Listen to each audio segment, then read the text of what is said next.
Hola, buenas noches, sean bienvenidos nuevamente a este programa Salud entre Médicos. La semana pasada hablamos de una enfermedad oncológica, el cáncer cervicuterino, y por allí llegaron algunos mensajes y algunos comentarios sobre algunas dudas que se tenían con la enfermedad. Y resultó, digamos, un poco confuso el tener el concepto de cáncer cervicuterino y cáncer del útero o cáncer de endometrio. El día de hoy vamos a abordar el tema de cáncer de endometrio y tengo realmente el gusto y el placer de tener aquí en el estudio al doctor Roberto Fidel García Millán. Gracias. Al cual haré una breve semblanza de su trayectoria, que es amplia. Lo haré de manera resumida. Él es médico cirujano egresado de la Universidad Autónoma del Estado de México. Su especialidad en cirugía general la realizó en la Universidad Autónoma del Estado de Sinaloa y su preparación como cirujano oncólogo fue avalada por la Universidad Autónoma Nacional, avalada también por el Centro Médico Nacional Siglo XXI, y actualmente su función la desempeña en el área de tumores gineco-oncológicos en el Centro Oncológico Estatal. Doctor, bienvenido nuevamente. Gracias por la invitación a todos ustedes. Bien, como comentaba hace un momento, había habido alguna confusión en relación a los términos de cáncer cervicuterino y cáncer del útero como tal o cáncer de endometrio. Y yo ante esta quisiera preguntarle qué diferencias básicas existen entre una y otra enfermedad, doctor. Gracias. Es un problema cuando hablamos precisamente de cáncer del útero y cáncer cervicuterino como tal. Para eso me di la oportunidad de traer este pequeño esquema donde voy a poderles explicar. Esto es el cuerpo del útero, la vagina, los ovarios y las trompas. El endometrio es la capa que reviste por dentro al cuerpo del útero. Eso es. Y el cérvix o cuello uterino es este sitio, es propiamente la entrada al cuerpo del útero. Entonces, el cáncer cervicuterino se localiza en este sitio, que es el cérvix o cuello uterino, y el endometrio o cáncer de endometrio se localiza dentro del cuerpo uterino, donde propiamente es el tejido que reviste por dentro al útero y es donde se da la formación del feto y el embarazo y toda esta situación. Eso que ahí es donde se da el cáncer. Eso es. Entonces endometrio. Es un sitio más arriba, anatómicamente queda más arriba que propiamente el cérvix como tal. Doctor, ¿y qué nos puede platicar acerca de la enfermedad del cáncer de endometrio en el país o a nivel mundial? ¿Qué número representa en los tumores ginecológicos? Propiamente todos los tumores los tumores ginecológicos, el cáncer de mama sigue ocupando el primer lugar, seguido del cáncer cervicuterino. En una publicación de Globocan en el 2018, en el año pasado, ya se considera en México como la tercera causa de tumores ginecológicos. En el año 2002, que eran las otras estadísticas, ocupaba el sexto lugar. Eso quiere decir que ha avanzado 3 lugares más. Ha recobrado mucha importancia el cáncer cervicuterino, el cáncer de endometrio, claro. Y por tanto ya se está volviendo un problema, y esto tiene otros factores que un poquito más adelante vamos a hablar cuáles son esas causas. Eso es. El cáncer de endometrio, como el cáncer cervicuterino, ¿se puede detectar por medio del Papá Nicolau? Inicialmente no. El cáncer de endometrio, como lo habíamos comentado, se encuentra dentro del cuerpo del útero, o conocido también como la matriz. Eso. Que también llega a referirse de esa forma, se encuentra dentro. Entonces, no puede ser detectado por un Papá Nicolau, a menos que haya una enfermedad muy avanzada, donde ya las glándulas o las células cancerosas del endometrio empiezan a salir a través del cuello de la matriz. Quizá por esa forma pueda detectarse a través de un Papá Nicolau, pero de inicio no. El cáncer de endometrio es a través de otro medio de diagnóstico. Eso es, ordinariamente no se detectaría con un Papá Nicolau. Bien. No. ¿Y cuáles son los factores que a la mujer le pueden proporcionar un riesgo para poder desarrollar la enfermedad, doctor? El cáncer de endometrio tiene que ver mucho con el estímulo hormonal. Estos son las hormonas principales, que son los estrógenos, y que tiene que contrarrestarse con el estímulo de otra hormona que se llama progestágenos. En un ciclo normal en la mujer actúan estas dos hormonas, los estrógenos y los progestágenos. Sin embargo, hay alguna estimulación hormonal que hace que se pueda generar este cáncer. El cáncer en general es multifactorial, entonces no hay un factor así que sea señalado como la única causa, son muchos. Principalmente son la obesidad, el que no haya tenido nunca hijos, la nuliparidad, el hecho de que esta persona haya estado bajo estímulo de unos anticonceptivos hormonales, principalmente estrógenos, que sean estrógenos solamente, que no sea una combinación de varios de ellos. Asimismo, el consumo de dieta rica en grasas son uno de los factores importantes para la generación de esta neoplasia. Okay.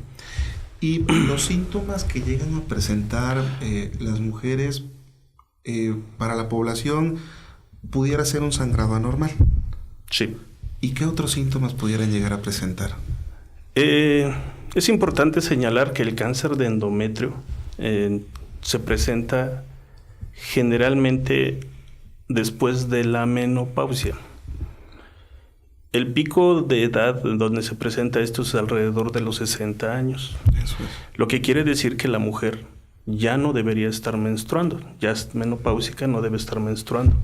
Entonces, ante la presencia de un sangrado después de haber presentado la menopausia, ese es el primer síntoma.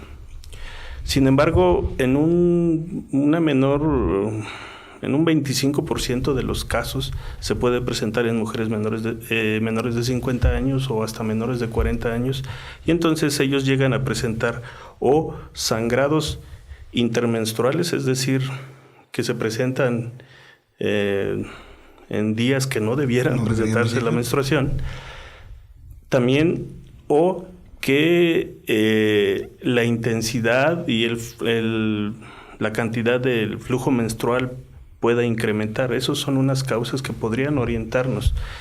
Uno de los problemas en el diagnóstico de los pacientes con cáncer de endometrio es que lo asocian a miomatosis o a miomas, que son unos tumores benignos del útero, y que se le asigna el motivo del sangrado. No siempre es así, y menos en una paciente que ya llegó a presentar la menopausia. Entonces, teniendo una mujer de una edad avanzada que ya no debería estar menstruando, a lo mejor con algún otro factor como diabetes o hipertensión, gordita, ajá, y que empieza a tener sangrados anormales, ¿cuál sería el abordaje diagnóstico? ¿Con qué se diagnostica el cáncer de endometrio, doctor? Sí. Ante la presencia de un sangrado anormal en una paciente posmenopáusica, o también puede ser perimenopáusica, cambios en su menstruación, lo primero hay que realizarle un ultrasonido pélvico o ultrasonido ginecológico. Si se demuestra que hay un crecimiento de la capa del endometrio, donde ya señalamos que sea en un tamaño mayor a 5 milímetros en las posmenopáusicas, si hay un crecimiento, entonces pasaríamos a hacerle una biopsia de endometrio, que es un raspado. Es un procedimiento semejante al Papa Nicolau, solo que en esta introducimos un pequeño instrumento donde nos va a través de este medio vamos a obtener muestras del endometrio. Se puede llevar a cabo en el consultorio, no es necesario hospitalización. En general no se asocia a complicaciones, es algo, una instrumentación que es relativamente sencilla, que ocasiona la molestia del cólico, que muchas mujeres le tienen miedo, pero es mejor tomar una biopsia directamente y que nos demuestre un diagnóstico para luego un tratamiento, pero en general es un procedimiento sencillo. Doctor, y bueno, aquí para la población el cáncer de endometrio de manera inicial, además de hacer estudios de extensión, pues se trata de manera quirúrgica. El primer abordaje es quirúrgico y se hace una histerectomía, o sea, le extraen a la mujer solamente el útero, porque hay un término médico que se llama rutina de endometrio. ¿Nos podría, por favor, detallar para nuestra población qué significa una rutina de endometrio y qué diferencias hay solamente de una histerectomía, solamente quitar el útero? Sí. Como lo dije, lo principal es un ultrasonido y la biopsia. La biopsia nos va a demostrar si es cáncer. Entonces, una vez que nos muestre que es un cáncer, el procedimiento quirúrgico es ya de alta especialidad en oncología. Entonces, implica retirar el útero, los 2 ovarios, las 2 trompas, hacer un muestreo o algo que se llama linfadenectomía pélvica y paraórtica, es decir, quitar todos los ganglios pélvicos y los ganglios que se encuentran pegados a un espacio que se llama retroperitoneo. Tenemos que hacer algo que se llama lavado peritoneal y tomar una serie de muestras aleatorias, ya bien establecidas dentro de la cavidad del abdomen. Esto nos va a ayudar a que nosotros podamos definir qué etapa tiene el paciente, porque todos en la población en general, una de las preguntas es, ¿qué etapa soy? Exacto. La etapa en cáncer de endometrio se va a dar una vez que obtengamos todo cada uno de estos pasos que acabo de mencionar. Con eso se da la etapa y entonces ahora sí poder decidir si esta paciente va a requerir más tratamientos adicionales o no. Eso es. Entonces, es indispensable ponerse en manos de expertos. Así es. Para poder realizar este tipo de procedimientos quirúrgicos de alta especialidad que no son nada sencillos, y esto nos permitiría tener una etapificación adecuada. Y teniendo ya la etapificación, ¿nos podría detallar un poco qué se hace con cada una de las etapas de manera general? Sí. Uno de los grandes problemas en cáncer de endometrio, o que al menos en nuestra comunidad vemos, es que solo les retiran el útero. Y eso es una mala, una cirugía incompleta. Tenemos que terminarla y hacer cada uno de los pasos, porque en base a eso tenemos la etapa y entonces ahora sí poder decidir si esta paciente requiere de radioterapia o también puede requerir de quimioterapia. Para la etapa 1, en general el cáncer se divide en etapa 1, etapa 2, etapa 3 y etapa 4. Para la etapa 1, la gran mayoría de los pacientes con la cirugía es más que suficiente. Quedan curados. De ahí la importancia que este cáncer deba ser tratado por oncólogos expertos en este procedimiento, para que la sobrevida que este paciente va a tener sea de acorde a lo esperado.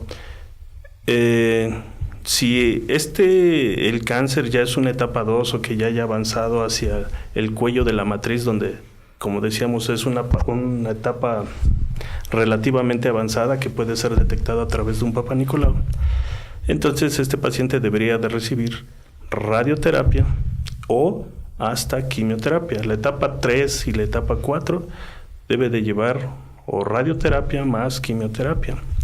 La etapa 1 es la más importante, la más controvertida, la más apasionante en nuestra era para tratar pacientes ginecológicos, porque el cáncer, indudablemente, el manejo es multidisciplinario, no es propiamente del cirujano oncólogo. Tenemos que someter a esta paciente a un análisis minucioso de cuáles son cada uno de los tratamientos que va a recibir, porque aún a pesar de ser etapa 1, nosotros tenemos que analizar cada una de las características del tumor, como el grado histológico, la infiltración que el tumor tiene sobre el cuerpo del útero, si están afectados o no los ganglios, para ver si esta paciente solo queda con la cirugía o también hay que agregar algo que se llama braquiterapia. La braquiterapia es un tipo de radiación que va dirigido exactamente en el sitio donde estaba el cuello de la matriz. Eso es. O quizá también haya necesidad de una radioterapia externa para poder esterilizar todos los sitios y poder hacer un control de la enfermedad para que ésta no se escape de las manos. Claro, entonces como usted dice, es importante pues ponerse en manos de gente experta que trabajan de manera conjunta para poder brindar un mejor beneficio de acuerdo a cada una de las etapas, y probablemente se quede en el concepto en la población, bueno, es que yo tuve el problema del cáncer de endometrio, me operaron, solo me hicieron la histerectomía y no sabemos o no se sabe si requeriría más tratamiento o no. Así es. Eso es. Y una vez que se otorga el tratamiento, doctor, después de que se concluye todo el ciclo que nos acaba de platicar acerca de la cirugía, dependiendo de la etapa, la radio, la quimio, la braquiterapia, ¿qué sigue para la paciente? Nosotros, en base a la etapa que cada uno de los pacientes predecimos la sobrevida, la cual se mide cada 5 años. Entonces decimos, si fuera etapa 1, la sobrevida esperada para este paciente es de X porcentaje. Por lo tanto, esta paciente debe someterse a una vigilancia. El primer año hay que hacer una revisión, una exploración ginecológica, al menos cada 3 meses, posteriormente cada 4 meses, y después de 3 años podemos hacerlo cada 6 meses. Una vez que cumpla 1 año y que la enfermedad o que esta paciente no le recurrió o no le regresó el cáncer, entonces puede ser vista 1 vez al año. Porque el cáncer tiene la posibilidad de regresar. Y el primer sitio donde regresa es precisamente en el sitio donde quitamos el útero. Eso es. Entonces, la forma más fácil de poderlo detectar es a través de una exploración ginecológica. Si hay algún cambio, tendríamos que pasar a hacer estudios como la tomografía o hasta unos estudios más sofisticados que se llama PET. Pero bueno, eso ya va en base a la evolución de cada uno de los pacientes. Y en base a lo que el médico va explorando y el paciente le va refiriendo. Una de las preguntas que yo le realicé a la doctora Cabañas en el programa pasado era acerca de la función sexual que pudiera llegar a presentar la mujer. En su experiencia, doctor, ¿cuáles son las recomendaciones que debería de tener una mujer que ya tuvo desafortunadamente el cáncer de endometrio y que ahora se puede considerar sobreviviente de la enfermedad? ¿Cómo puede sobrellevar ella su actividad sexual? Como bien dijiste, actualmente ella se considera como un sobreviviente del cáncer. Y con los tratamientos que cada vez son más sofisticados y que las respuestas son mejor, la sobrevida de estos pacientes va a prolongarse. Por lo tanto, ellos debieran tener una vida normal. Y eso implica que los pacientes con cáncer de endometrio pueden seguir teniendo una vida sexual normal. De hecho, es una recomendación que ellos pudieran tener. Nosotros lo mencionamos así como rehabilitación vaginal. Si bien no pueden tener una vida sexual normal por miedo, por tabús y demás cosas, pues bueno, ellos tendrían que practicar una dilatación porque eso nos va a permitir a nosotros poderla vigilar en el tiempo. Pero ellos van a seguir teniendo una vida sexual normal como cualquier otra persona. Solo las pacientes que son menores de 40 años y que quisieran volverse a embarazar, obviamente no lo van a poder hacer porque van a perder el útero. Pero fuera de eso, ellos debieran tener una vida sexual lo más cercana a lo normal. Lo más cercana a lo normal. Sin duda un tema muy interesante. Agradezco la oportunidad que nos da el doctor de escucharle. y de que se haya tomado el tiempo para poder estar con nosotros, dejar a un lado sus actividades. Doctor, palabras finales para la población que nos quisiera regalar. Sí, el cáncer de endometrio cada vez se está viendo con mayor frecuencia, en México más, y probablemente, bueno, México es uno de los países que también se está presentando, pero que muy probablemente esto tenga alguna relación con el sobrepeso, con la diabetes, la hipertensión, el consumo de estrógenos, y que esto hace que nosotros tenemos que estar al tanto con nuestros pacientes que tienen un sobrepeso. De hecho, hay estudios que han demostrado que a mayor sobrepeso el riesgo puede incrementar de que se pueda tener un cáncer de endometrio. Entonces, no todos los sangrados anormales son miomatosis. Quisiera yo dar esa información. Claro, no, sí, son importante. Miomas. En mujeres posmenopáusicas tenemos que pensar en esa posibilidad de cáncer de endometrio, que lo mejor es un ultrasonido y si hay algo malo, proceder a una biopsia de endometrio. Claro.